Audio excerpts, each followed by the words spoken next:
안녕하십니까. 호크로 투자하는 쇼킹 부동산입니다. 오늘 두 가지 소식을 가져왔습니다. 첫 번째 소식은 IMF도 우려한 한국 집값입니다. 더 큰 하락을 경고했다고 합니다. 또 다른 소식은 10월 아파트 실거래가 지수가 발표됐는데 서울은요 금융위기 후 최대폭으로 하락했다고 합니다. 인천 경기 지역까지 같이 살펴보겠습니다. 영상 시청 전에 구독으로 인생을 바꾸시기 바랍니다. 자, IMF에서 발표한 보고서가 화제가 됐습니다. 아시아 태평양 지역의 주택시장 안정성과 구입 능력 보고서입니다. 이 보고서에는요, 아시아 태평양 지역 내 많은 국가의 집값에 상당한 하방 위험이 존재한다고 경고를 하고 있습니다. 게다가 금리 상승이 집값 하락 위험을 가중시킬 거란 내용도 같이 포함이 돼 있었죠. 자, 보고서 내용을 살펴보니까 한국은 코로나19 팬데믹 이후에 세 번째로 높은 집값 상승을 기록했다고 합니다. 뉴질랜드가 무려 30% 상승을 했고요. 호주가 20% 상승, 한국은 18% 상승을 했다고 합니다. 세계 평균보다 높은 세 개 국가가 뉴질랜드, 호주, 한국이었습니다. 근데 한국이 겨우 18% 올랐다고 하네요. 이게 좀 잘 체감은 안 되시죠? 서울의 아파트 하나를 예를 들어 보겠습니다. 2020년 2월에 코로나19 팬데믹 터지기 이전에 8억 9,500만 원, 거의 9억 원의 실거래가 되던 아파트인데 이 아파트가 팬데믹 끝나고 나서 2022년 3월에 14억 5천까지 올라갑니다. 대부분 이런 그림이에요. 수도권 아파트들이. 수도권 아파트 상승률과 말씀드렸던 IMF 보고서의 상승률은 좀 괴리가 있었습니다. 근데 그럴 수밖에 없는 게 일단은요. 해외 기관에서 대한민국 주택을 이제 바라볼 때는요. 평가 기준은 일단 전국 기준이고요. 또 하나 모든 주택 유형을 포함하고 있기 때문에 우리가 보고 있는 아파트 시세와는 좀 차이가 있습니다. 그나마 유사하게 나오는 게요. 바로 종합주택 매매 가격 지수입니다. 자, 이 종합주택 매매 가격 지수 보면요. 2020년 2월에 90.3이었습니다. 근데 2021년 12월에 104.6까지 15.8% 상승을 하게 되죠. 그래서 해외에서 한국 부동산 버블, 특히 아파트 버블을 평가할 때 과소평가되는 경우가 굉장히 많이 있거든요. 왜 그러냐면은 대한민국은 아파트, 특히 수도권 중심의 주요 지역의 아파트 버블이 문제거든요. 그런데 해외에서 평가할 때는 모든 주택을 다 합쳐서 통계내다 보니까 한국 주택 버블은 뭐 호주나 뉴질랜드에 비해서 덜하네, 이런 이야기가 나오는 거예요.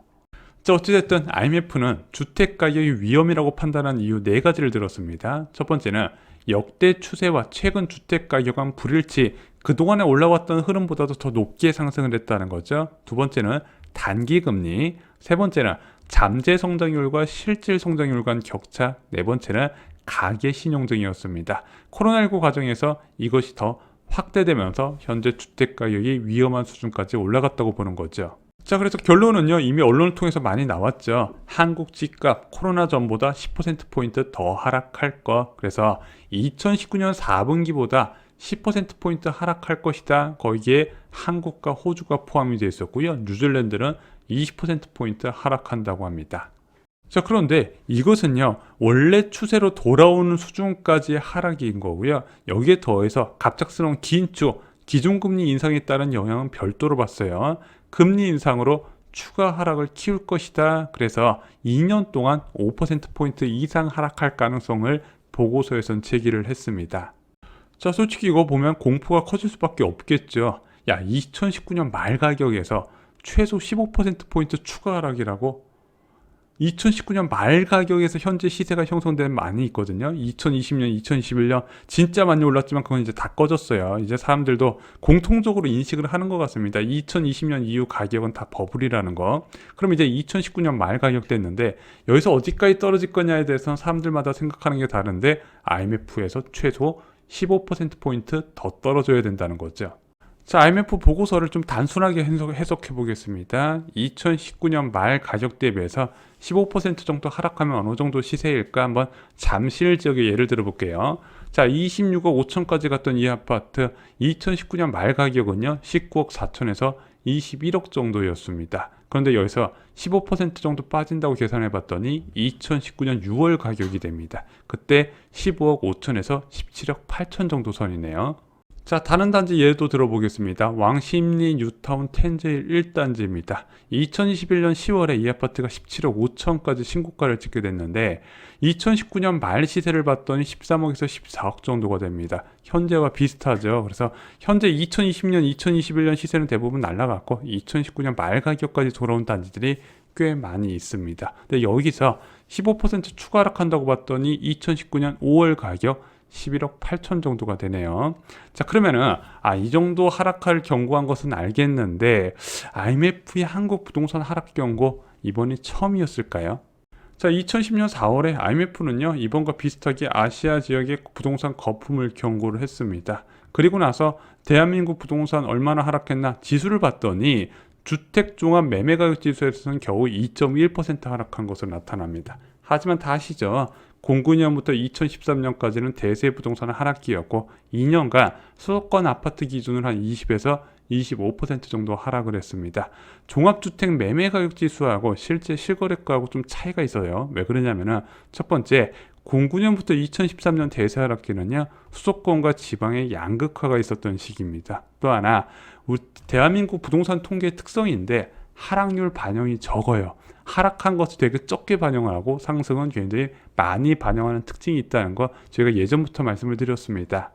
2018년에는요, 수도권 아파트에 대한 경고를 하게 됩니다. 한국 서울과 수도권 아파트의 투기 수요 가격 조정 위험이 있다. 이게 2018년 2월이잖아요. 근데 2018년 2월에도요, 저금리가 장기간 이어지면서 더 높은 상승세를 기록하게 됩니다.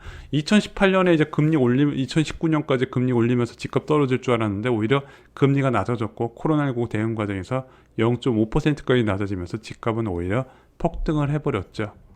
자, 어찌됐든 최근에 부동산 시장 참여자들의 공포에 떨 이슈가 계속 나오고 있습니다. 일단 둔촌주공 청약 흥행 실패, 그리고 얼마 전에 MBC PD수첩에서 부동산 거품과 가계부채 굉장히 공포스러운 이제 다큐멘터리를 제작을 했어요. 게다가 이번에 IMF에서 한국 집값의 더 큰 하락을 경고한다는 소식도 부동산 시장이 악재로 작용할 것으로 보여집니다. 한국은행 총재도요, IMF 출신입니다. 이창용 은행 총재가요, IMF 아시아 태평양 담당 국장이었어요. 자, 그런 IMF가 대한민국의 추가 집값 하락을 경고한다면 솔직히 지금 누가 반박할 수 있을까요? 시장 참여자들 입장에선 위축이 될 수밖에 없다는 겁니다. 특히 매도자, 반드시 팔아야 되는 매도자의 마음을 더욱더 급하게 만들 것이라 생각을 합니다. 자, 두 번째 소식입니다. 아파트 실거래가 지수가 발표됐습니다. 서울 아파트 실거래가 지수 마이너스 4.72% 변동률을 나타났습니다. 2008년 12월 이후에 가장 큰 폭의 하락세예요. 그럼 2008년 12월에 얼마나 폭락했나 봤더니 6.15% 하락을 했습니다. 근데 제가 볼 때는요, 11월, 12월, 1월 이번 겨울에 이 정도 하락세 나올 것으로 보여져요. 자, 이 아파트 실거래가 지수는요, 공공과 민간 포함해서 아파트 가격을 가리키는 통계 중에서 가장 시장 상황을 잘 반영하는 통계라고 개인적으로 생각을 하고 있습니다. 자, 그럼 이 아파트 실거래가 지수 지금 수도권 쪽에서 어떤 변화가 있는지 하나하나 체크해 보겠습니다. 자, 먼저 서울 실거래가 볼게요. 전년 동월 대비 얼마나 하락했냐? 2020년 10월 대비 15.67% 하락한 것으로 되어 있습니다. 경기도 지역도 볼게요. 경기도 실거래가 지수는 2020년 10월 대비 16.64% 하락한 것으로 되어 있습니다. 인천 실거래가 지수는요, 2022년 10월 대비 18.52% 하락한 것으로 되어 있습니다. 근데 여러분도 아시다시피 실제 지금 아파트 가격 하락세가 확대된 거는요, 올해 11월 달과 12월 달이거든요. 자, 그리고 이미 11월 전국 집값이 사상 최대로 떨어졌다는 통계도 발표가 됐습니다. 실거래가 지수는 통계보다 훨씬 하락폭이 크게 나타날 겁니다. 그래서 이런 것까지 합쳐보면요, 작년 10월 달이 고점이라고 계산하고 고점 대비 연말까지 계산해보면 마이너스 한 25% 내외는 나올 것으로 보여집니다. 자, 요즘 서울, 경기 주요 지역 아파트 단지들을 체크해보면요, 이제 하락을 주도하는 랜드마크 단지들이 있어요. 고점 대비 30% 이상 하락한데 요즘 흔하죠. 요즘 33%, 35% 하락한 데도 간간히 보이더라고요. 그리고 대다수의 아파트 단지들은 네이버 호가에서 보면 한 15% 정도 고점 대비 하락한 게 보이실 겁니다. 당연히 거래량은 30에서 35% 하락한 단지가 거의 독점을 하고 있어요. 여기서 거래 다 터지고요. 이 정도 하락한 곳은 거래 뭐 1년에 한 건? 뭐 마지막으로 거래된 거 보면 2024년, 2022년 1분기 뭐 이런 식이에요. 근데 이렇게 하락을 안 한 단지들 실제 가보면요. 협상이 가능한 경우도 있어요. 말로는 네이버 호가에서는 15% 내외 하락한 거 돼 있었는데 실제 매수자가 나타나면은 이 정도 수준까지 낮춰주는 경우도 있고 아니면은 진짜 매물이 없는 경우도 있고 다양한 케이스가 있습니다. 그리고 가장 매도자가 취약하다는 겨울이 왔습니다. 그 겨울에 맞게 매매 수급 지수 역시 역대 최저를 기록하고 있습니다. 매수자가 압도적으로 유리한 환경이라는 거죠. 이번 겨울에는요. 시세 파괴 수준의 실거래가가 많이 등록이 될 겁니다. 쇼킹 부동산 가족분들 중에서 저희 조언에 맞게 2023년부터 2024년 초 전월세 만기되는 실소자분들은 내 집 마련 하시는 분들 꽤 계실 겁니다. 근데 주의하실 게 있어요. 내가 산 이후에도 추가 폭락한다고 아예 생각을 굳히시기 바랍니다. 그 추가 폭락한다고 생각하고 가격을 추가로 후려치셔야 됩니다. 후려치셔도 되는 환경이고요. 이미 여러분들한테 파는 사람들은요. 막대한 시세 차익을 얻은 사람이 대부분이라는 거 잊지 마시기 바랍니다. 자, 안 그래도 침체된 부동산 시장에 IMF의 경고가 시장 분위기를 더욱더 어둡게 할 것으로 보여집니다. 매수자뿐만 아니라 매도자까지 얼어붙을 수 있는 환경이 조성이 됐다는 겁니다. 오늘 영상이 마음에 드셨다면요. 좋아요, 구독 꼭 부탁드립니다. 감사합니다.